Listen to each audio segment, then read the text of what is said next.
Welcome to Bayes University, Abuja, Nigeria, with a legacy of excellence and a vision for nurturing future leaders.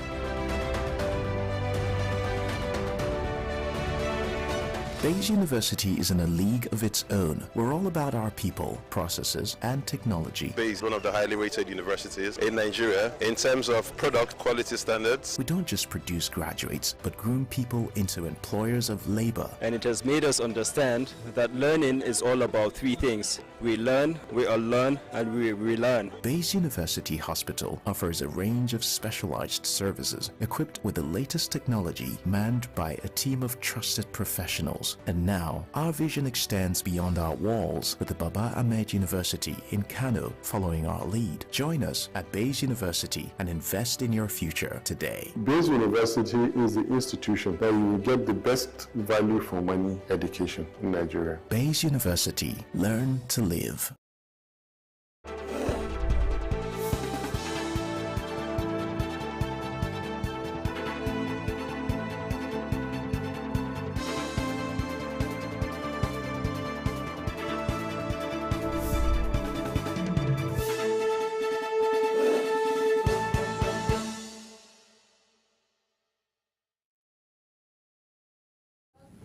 Hello and welcome to all our viewers in Nigeria and around the world to Midday News on Global Television.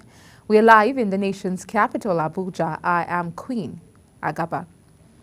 The federal government may have set in motion a plan to suspend the payment of import duties on staple food items, drugs, and other essential items for an initial period of 6 months as a measure to curb inflation.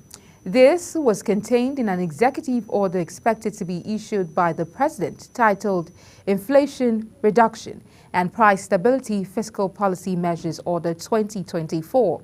The document did not include the signature of the president but had been scheduled to be signed in April. The Senate has passed a bill seeking an upward review of salaries, allowances, and other fringe benefits of judicial officers in the country. This followed the adoption of the report of the Committee on Judiciary, Human Rights and Legal Marches presented by the chairman of the committee, Senator Mohammed Monguno.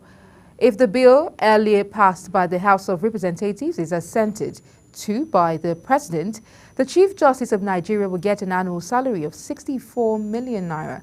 The president of the Court of Appeal will be entitled to 62.4 million naira, while justices of the Supreme Court will earn the sum of 61.4 million naira each. Stakeholders on environment have stressed the need to address land degradation, desertification, and create massive awareness on other environmental issues. Sharon Ajay reports that the stakeholders made the plea in commemoration of the 2024 World Environment Day in Abuja. We'll bring you that report subsequently. Wife of the president, Senator Oluremi Tinubu, says she received with shock the passing on of the president of the National Council of Women's Societies, NCWS, Lami Adamulao. The First Lady, in a release personally signed by her, described the demise of the deceased as a great loss to the struggle for the emancipation of the women folk in the country. Wife of the president, while praying for the repose of the soul of the deceased, commiserated with her immediate family, friends, women community, and the NCWs at large. The presidency has vehemently rejected what it called rumors and speculation that it plans to reinstate fuel subsidies, reiterating its commitment to the removal of the long-standing petrol subsidy regime. The rejection came after leaked draft policy documents sparked widespread discussions and reports suggesting the government could reintroduce fuel subsidies amounting to 5.4 trillion naira in 2024.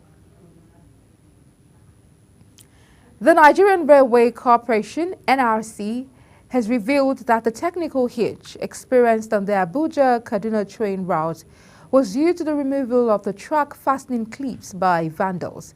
A statement signed by the Deputy Director of Public Relations, Yakub Mahmood, explained that the vandals had removed the track fastening clips, which led to the derailment of Asham Railway Station in Kaduna State.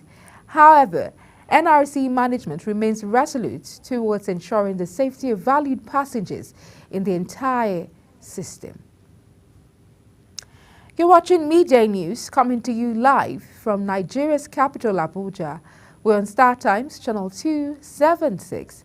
Kindly follow us on our social media platforms using @GlobalTVNG and other handles now showing on your screen. When Midday News returns, U.S. lawmakers urge Biden to secure release of Binance executive on trial in Nigeria. This and other stories coming right after this break. Do stay with us.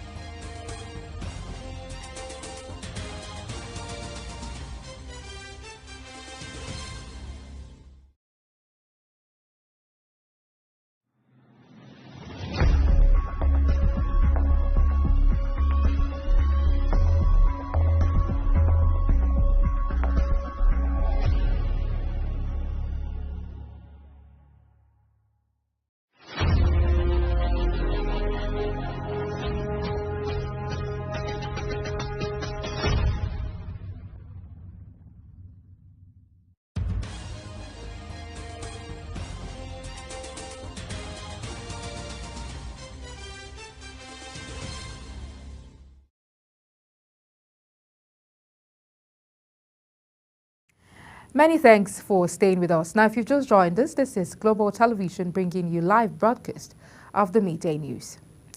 Stakeholders and environment have stressed the need to address land degradation, desertification, and create massive awareness on other environmental issues. Sharon Ajay reports that the stakeholders made the plea in a commemoration of the 2024 World Environment Day in Abuja. The World Environment Day is a day dedicated in fostering global awareness, action and protection of the environment. Minister of Environment Balarabe Lawal calls for the need to improve the law governing environmental issues to protect the environment. He highlighted the challenges that have been affecting the nation's environment to include deforestation, unsustainable land management, and adverse impact of climate change. The minister added that all these challenges are not only threatening the health, well-being of the people, but also jeopardize the ecological system and capacity of the nation. We are going to try to see that we improve on the laws that protect our environment. Currently, the laws are not very strict, and we find that environmental cases are not being treated the way they should be treated. So we're working hard, and I believe very soon with the Attorney General of the Federation to come out with laws that are very strict in protecting our environment.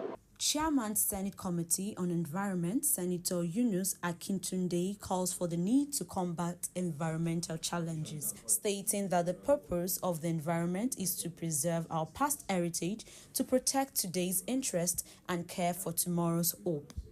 That the essence of the celebration is to remind us that the purpose of environment is to preserve our yesterday's heritage, to protect today's interest, and care for tomorrow's hope, not more than that.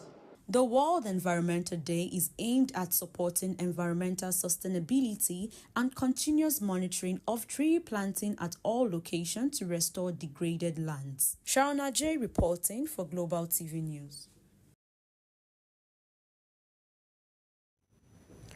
On the foreign scene, an Israeli airstrike on a UN school packed with hundreds of displaced people in central Gaza has killed at least 27 people. The Israeli warplane fired 2 missiles at classrooms on the top floor of the school in the Nuseirat refugee camp. Israel's military says it conducted a precise strike on a Hamas compound embedded inside the school. The Hamas media office has accused Israel of committing a horrific massacre. Ambulances and rescue teams have been rushing the wounded and dead to nearby hospitals. Russian President Vladimir Putin has warned that Moscow could arm countries with a view to attacking Western targets. Putin made this statement while criticizing the West's delivery of long-range weapons to Ukraine. Several countries, including the United States, have given Ukraine the green light to strike targets inside Russia. The Russian president said such action could lead to very serious problems. A senior police official has revealed that the New York Police Department is looking to revoke former President Donald Trump's gun license following his conviction.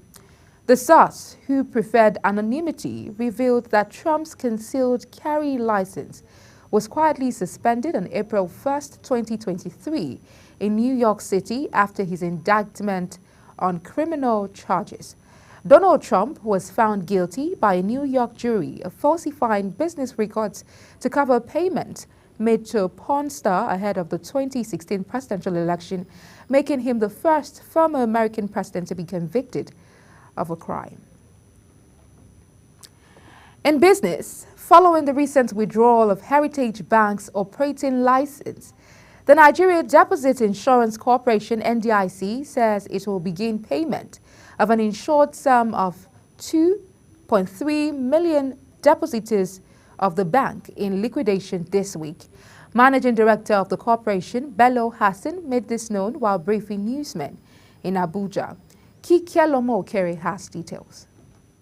The Managing Director, Nigerian Deposit Insurance Corporation, Bello Hassan, says the bank had preliminary deposits of 650 billion naira and loan worth 700 billion naira. According to him, 99.9% of depositors of the defunct bank have a deposit balance of less than 5 million naira, while only 4,000 of the depositors have more than 5 million naira deposit. He says those who have balance of 5 million naira or less will receive their full insured deposit promptly. This move is set to gain the confidence of the customers in the financial sector. So for the depositors that have alternate bank account within the system, they don't need to visit any branch of the bank. We are aware of their details and we pay them the maximum insured amount depending on their we pay them the insured amount up to a maximum limit of 5 billion. But for customers that have only account with Heritage Bank, then they need to visit the nearest branch so that they can be identified and verified by our staff that are on ground. Hassan further clarifies that these depositors will receive further payments as NDIC progresses with recovering the bank's assets and outstanding loans. He says to manage the payment process, NDIC has deployed 400 staff members across the bank, 116 branches and regional offices. 116 branches and regional offices, and we have deployed close to 400 staff of NDIC to all these locations so that they can take charge of the assets and records of the bank. We have made a press release on Monday, and yesterday also we did a pictorial in major newspapers to brief the banking public of what we are doing concerning the liquidation of the bank. NDIC boss further advised the depositors with alternate bank accounts not to visit a bank branch, adding that the NDIC will use their bank verification number, BVN, to credit this account directly. Kikelomo Okere, Global Television News. The federal government and organized labor have adjourned the minimum wage talks till today, when the negotiation is expected to continue. The Tripartite Committee on National Minimum Wage postponed the session in anticipation of the Minister of Finance, Wale Edun, submitting the salary templates to President Bola Tinubu. Tinubu had directed the finance minister to present the cost implications for a new minimum wage within 2 days. The president gave the order at a meeting with the government's negotiation team led by the secretary to the government of the Federation, George Akume, at the presidential villa in Abuja. The Federal Competition and Consumer Protection Commission has blamed the distribution sector, including wholesalers and retailers, for the spike in the prices of foodstuffs and other commodities. The South-South Zonal Coordinator of the Commission, Uchegbu Chukwuma, disclosed this in a survey of the popular oil mill markets in Port Harcourt. Chukwuma said that the Commission's position followed market inquiries and some states within the zone, saying that its surveillance efforts suggest participants in the food chain and distribution sector, such as wholesalers and retailers, are allegedly engaged in conspiracy, price gouging, hoarding, and other unfair price practices to restrict competition in the market. The federal government's ban on the export of liquefied petroleum gas, popularly called cooking gas, has led to a crash in the cost of the commodity from about 1,500 naira per kilogram to around 900 naira per kilogram. LPG dealers stated. Cooking gas dealers, under the edges of the Nigerian Association of Liquefied Petroleum Gas Marketers, disclosed this during a courtesy visit to the Minister of State for Petroleum Resources, Gas, Ekperikpe Ekpo, in Abuja. On February 22, 2024, the federal government banned the exportation of cooking gas in a bid to increase its volume domestically to warrant a crash in price. The federal government has affirmed that it is adhering to due process in the ongoing legal proceedings against the cryptocurrency platform Binance and one of its top executives, Tigran Gambaryan, who is being accused of illegal cryptocurrency trading in Nigeria. The Minister of Information and National Orientation, Mohammed Idris, emphasized that a trial was being conducted according to Nigerian law. Idris, according to a statement signed by his media aide Rabiu Ibrahim on Wednesday, said due process has been followed at all stages and prosecutors are confident in their case based on the evidence gathered. 16 members of the United States House of Representatives have petitioned President Joe Biden to intervene in the case of Tigran Gambaryan, a Binance executive who has been detained in Nigeria since late February. Gambaryan, alongside another top executive of the crypto trading platform who is on the run, Nadeem Anjarwalla, is facing economic crimes-related charges before a federal high court in Abuja. The lawmakers claim Gambaryan has been wrongfully detained and subjected to excessive and harsh treatment by the Nigerian authorities.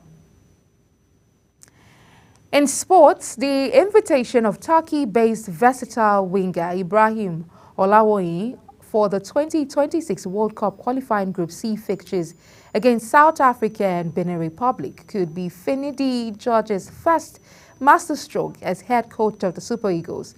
This is based on the outstanding qualities of the Rizespor man, who was handed a late call-up as a replacement for Nathan Telle after a Bayer Leverkusen star excused himself from both matches due to family concerns.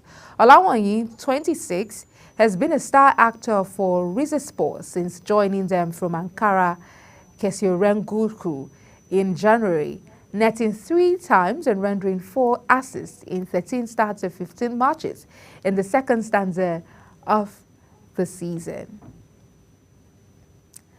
The Confederation of African Football has denied reports that the 2025 Africa Cup of Nations, which will be held in Morocco, has been postponed. This is in the wake of viral reports claiming the body had pushed the tournament forward by 6 months to the start of 2026 due to a clashing timeline with the expanded 32-team FIFA Club World Cup, which will be held in the U.S. from June 15 to July 13, 2025. Reports on AFCON 2025 are untrue. The CAF Executive Committee will meet, deliberate, and make a decision on the AFCON 2025 date. CAF will thereafter issue an official statement on the matter, CAF said via its X handle. That's it on the Midday News, and it came to you live from Nigeria's capital, Abuja. We're on Star Times, channel 276. Kindly follow us on all social media platforms using at Global TV NG, and other handles now showing on your screen.